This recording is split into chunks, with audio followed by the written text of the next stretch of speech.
What's up, guys? Mr. FatFist here again for UFC Nashville, Thompson vs. Pettis. To explain a little bit about myself and what I do, I like to let everybody know I put in hours and hours of tape work every week to ensure everybody that they cash and profit every UFC event. If you go on cappertech.com, which is a third-party bet tracking website that tracks every bet you place, you can see that I have an 85% win ratio on there. Currently, right now, if you're following somebody that is not tracked by a third-party bet tracking system, I would go a different avenue. They're most likely a phony handicapper and or not serious about what they're doing. You really need to be tracked by a third-party bet tracking system. So if you want, check me out on cappertech.com. That's CAPPERTEK.com. Just type in Mr. FatFist, no spaces, no period, just Mr. FatFist on the top right search browser. Let me know what you guys think. Now on to the fights. Alright, first up we got Eric Shelton versus Jordan Espinoza. Eric Shelton is the favorite at -185. Jordan Espinoza is the underdog at +150 currently. Those odds might change when it gets closer to fight time. Eric Shelton has been looking a little bit better as of late. He's won 2 of his last 3 fights, just beat Joseph Morales in a split decision. In my opinion, though, that was an easy unanimous decision for Eric. That being said, Jordan Espinoza, he's got a great Doris choke. I believe he has subbed about 5 guys with it so far. He has been subbed twice. That was early in his career, though. He does have some questionable losses as well. He's got great leg kicks and even better head kicks. Kind of holds his hands down a little bit low. He's not much of a boxer. He kind of looks for that long overhand right. Currently, only has 2 TKOs in his career, but also has never been finished on the on the feet with strikes. That being said, he's got a decent chin. Shelton's moved over to American Top Team. It's a huge change in a positive direction, I can tell you that much. I have a couple of buddies over there that train, and they said that he's been looking amazing, in great shape, no injuries whatsoever. Shelton's got great hand speed. He's got crisp movement, boxing, in and out of the pocket, fights closer than he should. Kid's got a lot of talent, but he frustrates me. If you look at his record, he's got a lot of split decisions. That being said, I like Eric Shelton by split decision. I believe he'll get that job done, especially being over at American Top Team. All right, on to the next one. All right, guys, next up, Randa Marcos versus Angela Hill. I'm going to start off with Angela Hill. She's a solid striker, very clean, crisp strikes, nice low kicks, great jab to the hook, throws a lot of combinations. She's very good with her feints as well. Her speed is key here. She's a lot faster than Randa Marcos and hits a lot harder, in my opinion. But what she needs to do is avoid that takedown and avoid that clinch. And her last fight against Courtney Casey, she did get taken down, and from her back, she did threaten with a decent armbar. She needs to force Randa backwards and shut down Randa's takedowns and her clinch work. Randa Marcos, on the other hand, she's one tough cookie. She got great cardio. She uses her jab hand to gauge distance. She also kind of throws her overhand rights and hooks to close the distance. Marcos has never been finished before, by strikes at least. Doesn't have too much power. Like I said before, she uses her big overhand rights and hooks to close the distance, land that body lock, and take down her opponent.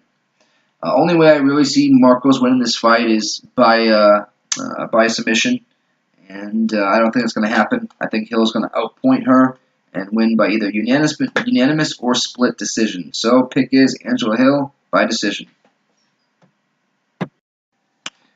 All right, up next, another women's bout between Alexis Davis, 19-8, versus Jennifer Maia, 15-5. I'll start with Jennifer Maia. Maia is a come-forward striker due to her background in Muay Thai and kickboxing, etc. She got good counterpunching, great overhand right. She's kind of flat-footed, though. Doesn't move around too much. I've noticed that she's a very slow starter.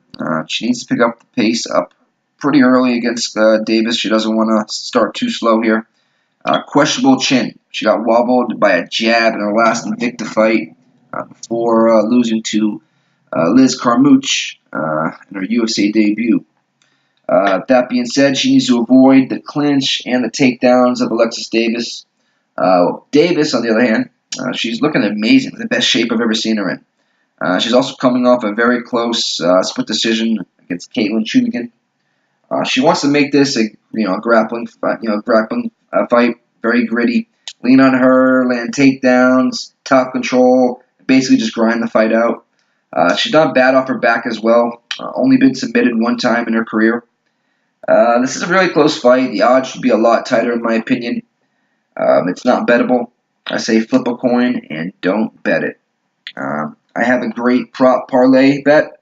Includes all 3 of the women's bouts this week. So if you want, DM me on Mrfatfist on Instagram. All right, on to the next fight. All right, next up, Marlon Vera versus Frankie Saenz. Vera is a very fun fighter to watch. Non-stop action is expected between these two. Marlon Vera is another slow starter, though, and he cannot do that against Frankie. He cannot get behind him points early. Vera has pop, great straight left overhand, mixed in with heavy low leg kicks. He likes to switch stances a lot. He's very aggressive and welcomes the brawl.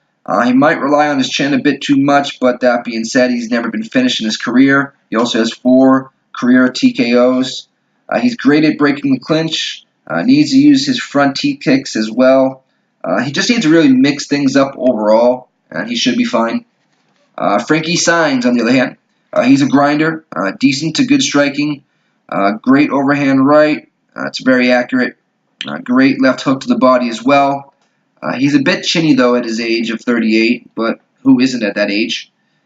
He is good at weathering the storm, so if Marlon hurts him early, he better not blow his load trying to finish him. Frankie is a former wrestler, college wrestler, not WWE, college wrestler. Solid in the clinch, good elbows from the clinch. He wants to get this to the cage and outgrind Marlon to kind of tire him out and try to win a decision, but I don't see that happening.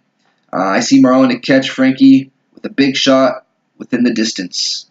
My pick is, Marlon Vera to win inside the distance, TKO, KO, maybe even a submission. All right, next up, Bobby Moffitt versus Bryce Mitchell. Bryce Mitchell is 10-0. He's the plus 140 underdog. Bobby Moffitt is 14-3 at minus 170 favorite. I'm going to start off with Bryce Mitchell simply because he's coming off a nasty injury. I don't know if you guys know, but he got his ball sack punctured by a power drill. Mic drop. Yeah, that happened.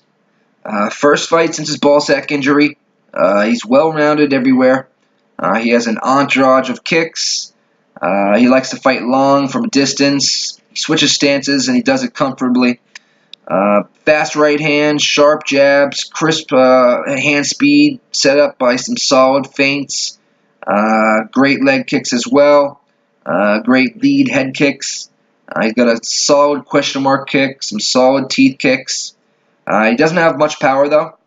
And believe it or not, he has a lot of submissions. He has 8 submissions in his last 10 fights, believe it or not. Speed advantage, but cardio disadvantage. Bobby Moffitt is a pressure fighter. He throws a lot of lead right hands and left hooks. His advantage is in the grappling. Point blank simple. It's his grappler versus striker. And that might not be in his best interest because Mitchell has 8 submissions and out of his last 10 fights, and Moffitt is looking to take him down. But Moffitt as well is a black belt in jiu-jitsu. He's going to want to take down Mitchell no matter what because he can't stay standing with Bryce. Bryce will outpoint him and or take him out on the feet. I think Mitchell is dangerous in too many ways. He has too many ways to win this fight. I got Mitchell at plus 140 underdog. I would jump all over him like white on rice. All right, next up, we got the most intriguing women's fight of the night, Macy Barber versus J.J. Aldrich. Macy Barber is 6-0, J.J. Aldrich is 7-2. I'll start with Macy. Macy really hasn't fought anyone on J.J.'s level just of yet. She has a very strong right hook, but her kicks are really the main weapons in her arsenal. She's got great inside leg kicks, front kicks to the face, to the body, to the legs.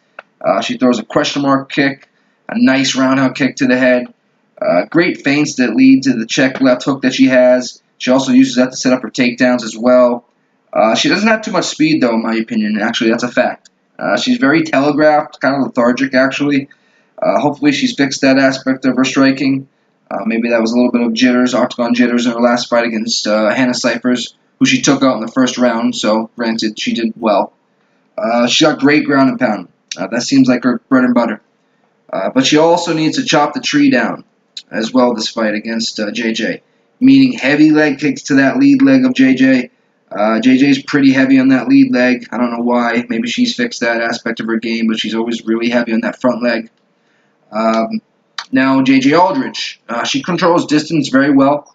She's a great counterpuncher with some decent front kicks to the body.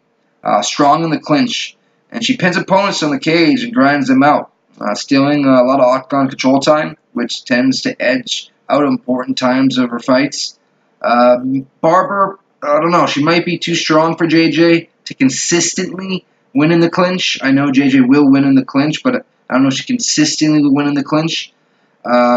She's got mediocre takedown defense, but has good ground scrambles, while getting back to her feet. These lines are not correct. They should be even, in my opinion. Macy hasn't fought anybody on JJ's level. I'm actually going to take a small shot on JJ. I think she's a plus 185, I want to say. So my pick is dog or pass, JJ Aldridge. All right, up next we got Luis Pena, a.k.a. Bob Ross, versus Steven Ocho Peterson. All right, I'm going to start with Violent Bob Ross. He's well-rounded. He's absolutely huge for the division. He reminds me of the featherweight Nate Diaz, the way he just touches his opponents with a volume of strikes, as opposed to throwing big, heavy hands, heavy shots. Great step-in knees. He's a bit flat-footed at times, and he leaves his chin in the air a little bit too much for my liking. But great clinch work. And if he takes your back, he's going to sink in that rear naked choke. Pena's first fight at 145 pounds since losing to Mike Trezano at 155 pounds.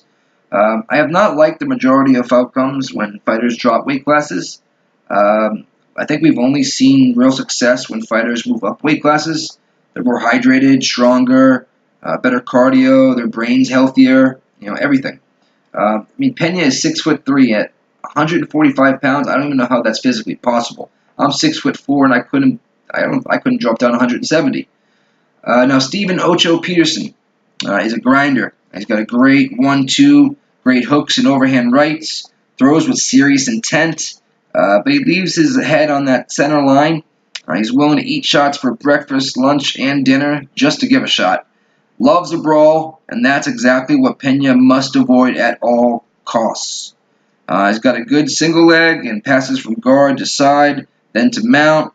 He has 8 career subs and 4 TKOs. Most of his subs, though, come off Peterson, rocking his opponent and then snatching up that neck and then taking that sub.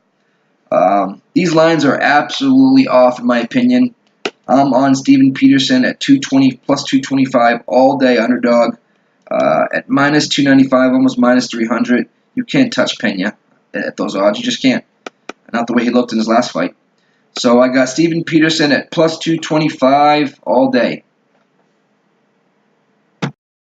All right, next up we got the number 3 ranked flyweight of the world, Jussier Formiga, versus the number 5 ranked flyweight in the world, Davison Figueiredo.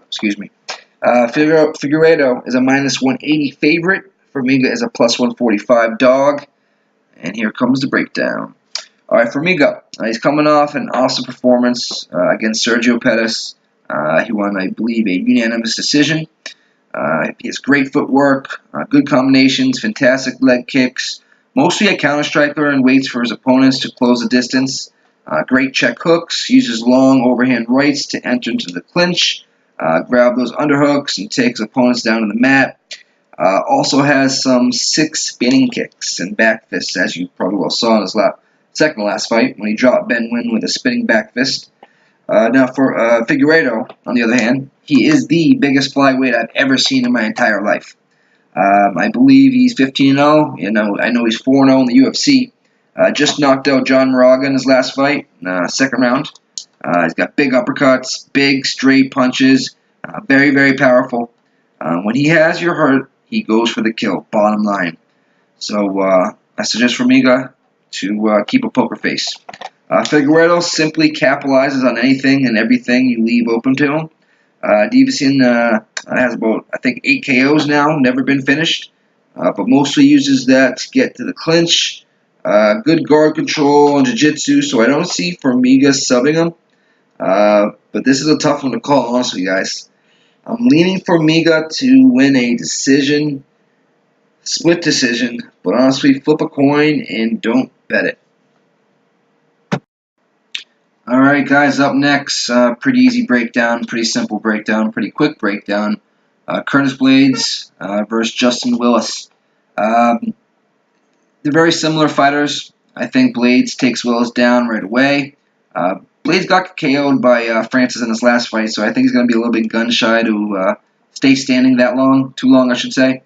I think Blades is better everywhere. The striking might be at the same level as Willis. But that being said, Blades isn't going to play around. He's going to take Willis straight down to the mat and stop it with some savage ground and pound. Willis literally has to land a bomb to get the W, and I'm just not going to bet on that. You know what I mean? I'm just not going to bet on Willis landing a bomb. I'm also not going to bet on Blades either at minus 300. So if it does get bet down before the fight, I might jump on Curtis Blades.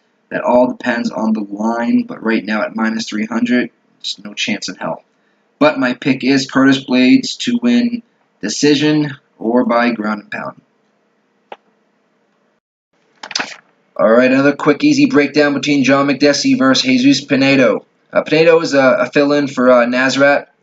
It's a very short notice fight for anybody. Makdessi is just a superior striker in every aspect. He just handled Ross Pearson in his last performance, and he did it convincingly. Makdessi has looked absolutely great as of late since moving his camp over to TriStar. Sometimes these guys, all they need is another look. Different coaches, different training partners. Just the smallest change, the slightest change can make a huge, huge difference. Pinedo, he's just a brawler. He likes those wild exchanges, throws caution to the wind, leaves himself open, but at the same time, it's a dangerous fighter right there. So all Makdessi really has to do is just use his superior technical striking, and this should be a walk in the park with him. Although Makdessi he's a little bit chinny, you know what I mean? He doesn't have the best chin. He just has to stay away from that war, and he should be okay. I do think that Jesus is going to start shooting for takedowns pretty early in the fight when he realizes he can't hit Makdessi, and I do not think he'll be successful with those as well. My pick is Makdessi inside the distance. Alright, guys, last but not least, we have the worst matchup of the year. Stephen Wonderboy Thompson versus Anthony Showtime No Time Pettis. I believe he has no time left in the UFC. He can't find a weight class. He can't cut it at 145. He can't cut it at 155. I don't know what the fuck he thinks he's going to do at 170 pounds. Literally. I mean, he's fighting somebody that is that much better than him at what he does and that much bigger than him. I mean, someone that took it from the champ, or the ex-champ, I should say. Tyron Woodley took one, got right back up. I believe that was a fight of the year or something like that, that fight. That being said, I have Wonderboy to win inside the distance. You'll get way better odds if you bet him inside the distance. There's no way Anthony Pettis goes 5 rounds. He's just a quitter. I mean, he's been quitting his last couple fights against Tony Ferguson. What a fight that was up until he quit. He said he broke his hand to his coach in his corner. I find out from other sources down the line that his hand was never broken and he never broke his hand. He just wanted out of that fight, point blank simple. So I believe that Thompson's going to smoke him. He's going to take it to him. He wins inside the distance. Easy money. Alright, guys. This concludes UFC Nashville. I hope you guys enjoyed my second YouTube video ever. It's only going to get better. I know sometimes a little redundant, but bear with me. Please DM me at Mrfatfist. No spaces, no period. You can reach me at Mrfatfist on Instagram. Just DM me for my picks and plays. I will give you every single play. I'm going to be charging a subscription in about 3 months from now. But up until then, it's going to be free. So cash on these free plays, and let's get that money. All right, guys. Mr. Fat Fist signing out.